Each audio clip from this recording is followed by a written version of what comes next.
Hi, we are Team 3 working on geospatial simulation of fire ecology using DeepEarth, and our team leader is Lance. So as we all may know, fuel moisture content, which is the mass of water contained within vegetation in relation to the dry mass, is one of the most influential factors in wildfires. So generally, FMC can be categorized into live FMC and dead FMC. Dead FMC is empirically estimated using different ecological and meteorological data. But for live FMC, it's difficult to estimate because living plants have different adaptation strategies. So here we actually develop an AI-based geospatial modeling framework to predict live FMC over the CONUS. And so we kind of combine ecological, meteorological, remote sensing, and all forest data using an AI framework, actually DeepEarth, to predict LFMC. And each of us have focused on a part of this project. So going back to DeepEarth, here we have different data sources that are masked. So each of those data, like text data, meteorological data, remote sensing data, have their own encoders. And then we kind of multimodal fuse them. And then using self-supervised AI techniques, we simulate all of those data. So in my part, I collected and pre-processed DAMET meteorological data and SOLUS soil data. For example, here in the left side, you see SOLUS clay data for the CONUS, and the other picture shows DAMET data. And for LFMC, we have point measurements as shown in the CONUS map, and it shows the number of samples collected for each point. And in this part, I use deep neural networks. And here we see the dominant species at each of those points. And it's a very important thing to actually study LFMC. And this is an example of the SOLUS data. So it shows the soil pH or pH at different depths. The largest circle shows the pH value at the top soil layer. And as the circle gets smaller and smaller, it goes down to the depths of the earth. And I used this structure here, deep neural network with embedding layers on categorical variables to predict LFMC. And here are the results of the model. We see that the model converged after around 200 epochs, and we see the RMSE value at different points. Thank you. Not yet. Okay. Uh, Thank you, by the way. Okay. So in my part of the project, I focused on extracting two main important parameters for the US plant species, fire risk and fire resilience. Basically, fire risk is how a plant species contribute to a start or through the fire. And on the other hand, the fire risk is about the plant itself and how a plant can survive or recover after the fire. So, and to do that, I developed a regular model, which basically I feed them with the trusted. I try to feed them with the trusted reliable data source, but here's the pipeline. We extracted the geospatial. We had the data set of the geospatial plant species. So, and then we extract the list of the species, create a very clear and prompt for the fire risk and fire resilience, and then we feed them into our different LLM model, including GPT, perplexity, and CLOUD. And then we try to extract and categorize the result in four main groups: high, moderate, low, and unknown. So, but here was the main challenge, and there was a no-clear API and well-defined API to extract those informations. However, we tried our best to somehow train our LLM model to do the clear prompt. And this figure basically showing how the work's done, including getting the data, defining the prompts, feeding into the LLM model, and extracting the result. So, and the main finding is that very diverse finding. So for many plant species, there is no clear definition at all, not in LLM, not in the trusted references. The second finding is that some LLMs, different LLMs have a different opinion or output from the resiliency and risk, fire risk of the plants. The third one is that, okay, even if there is a result, even there is a extraction, the parameter extraction from the LLMs, they are not consistent with the literature output. And the fourth one is that, okay, if the LLM is so confident about the result, maybe it is not consistent with the literature. So, and this is where my other team's work could come in to verify and cross-validate the result of the LLM model with their outputs. So, and with that, I hand it over to. Yeah, so for my part, the question is how we can predict the live film moisture content using Grid4D. And Grid4D is just a video reconstructing model that uses scenes, images, and camera information as inputs. So our data set covers 5 years across the US, and we have over 89,000 samples. So basically, I extracted the latitude, longitude, elevation, and time steps, and normalize it as the 4D inputs to the Grid4D. So that will be the XYZT. And using the hash encodings, the model then decomposes the 4D input into 3D projections. So here we'll have one XYZ, that will be the spatial projection, and 3 other temporal ones.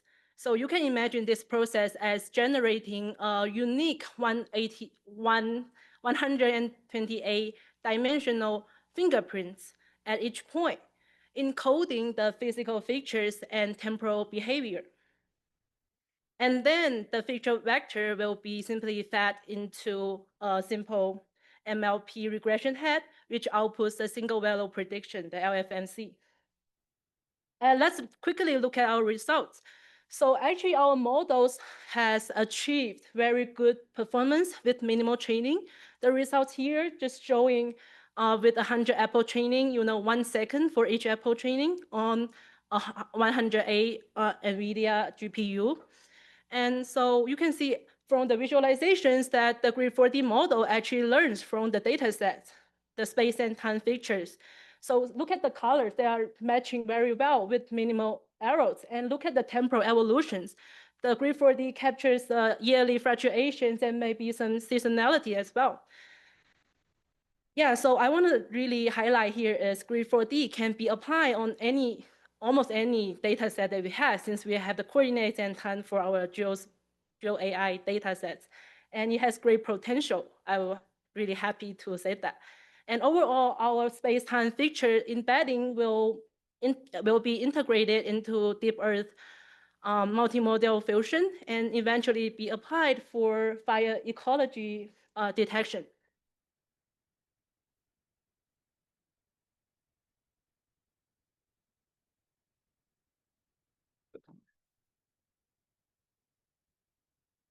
Okay, yeah, well, speaking of models that we can apply for any data set, I'm going to talk to you about Alpha Earth also. I'm really excited to see all the projects that people have been using with Alpha Earth. It's really exciting. And, one thing we're just trying to consider, this is new. It's like, okay, how useful is it for our research? And for us, we are taking our kind of separate projects and kind of combining them in a multimodal way. So right now, we haven't combined them.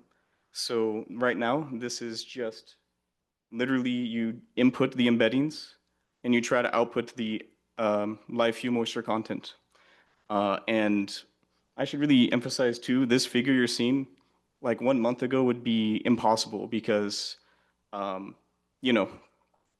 we have, in this case, in the middle is just a standard, MLP, a very basic neural network. You really can't use it on image data. That's why they invented convolutional networks and stuff. but there's so much information encoded in these embeddings, from so many data sets, elevation, um, you know, uh, multispectral data. Even there's ecological data. There's like biodiversity data. So we're just taking advantage of that and running a very simple model and trying to get some output data and see if it can be state of the art or not. So the other thing is the training time. So I ran this less than 5 minutes. If I had to do it myself, it would be like getting all of the data, without the embeddings. I'd have to stack so many rasters and make a really complex transformer model or something to be like 20 hours more. So this can really accelerate our research, especially for any geospatial data. Here we're just applying it for moisture content. We can do it for anything. And this is some results of. Actually, I'll go back for a second. So, I can't go back. Okay, yeah, there we go. So yeah, all of these points are just a point where the LMFC is collected. So we have made some test splits. We've held out data based on the year and also based on the location. So we can see that, there's some areas where it can actually, that hasn't so first I'll talk about the bottom ones. It hasn't seen any of these locations. Some of them, like the California, is actually pretty good. Anywhere that's like a dark purple, it predicted the LFMC pretty well. Also for temporal, it is able to kind of, I guess, predict what it would be in the future. So it's pretty exciting. For accuracy, our plan is just to sort of try some different architectures and some different approaches, see if we can improve it. It's already starting to approach state of the art, but I think with a little bit more work, maybe we can show you something better by the 25th.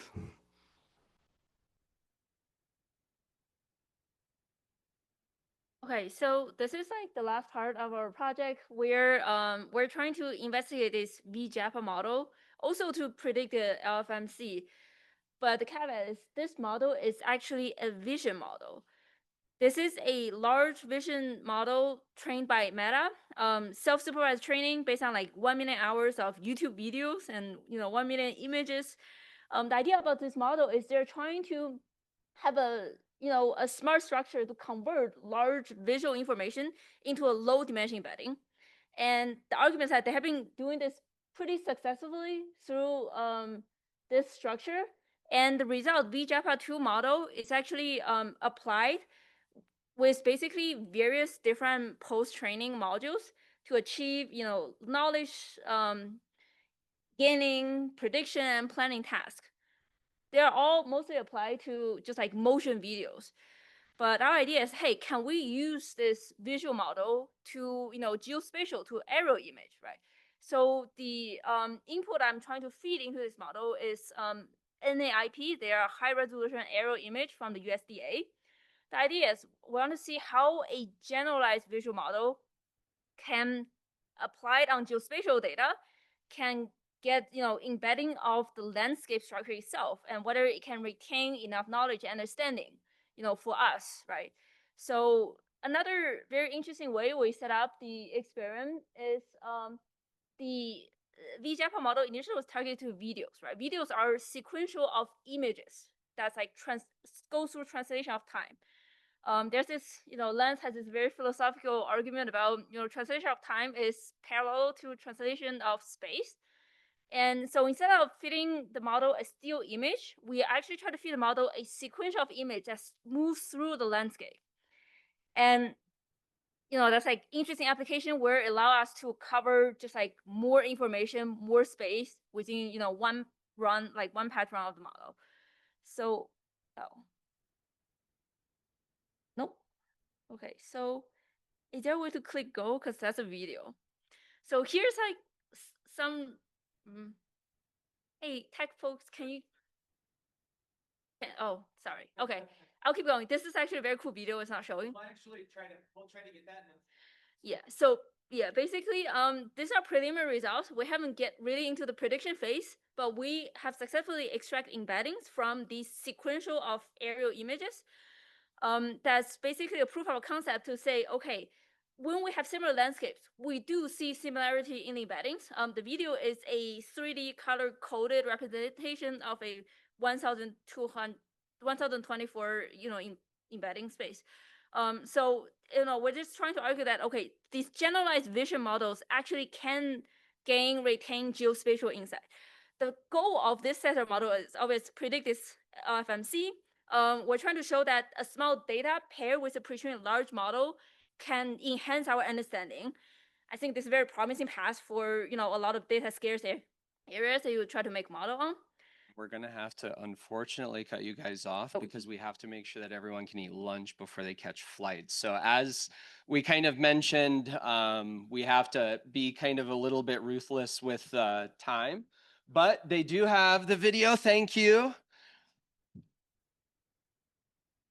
Yes, read the conclusion slides. It's very inspirational. We're just trying to say, how can we leverage this large generic model pair with our specific in-situ data to gain more understanding? And I would like to propose that for this result, as well as other ones, that we get the videos and then post them online. We'll put them in the drive, but also post them online to show off and things like that. So fantastic. Great job, everyone.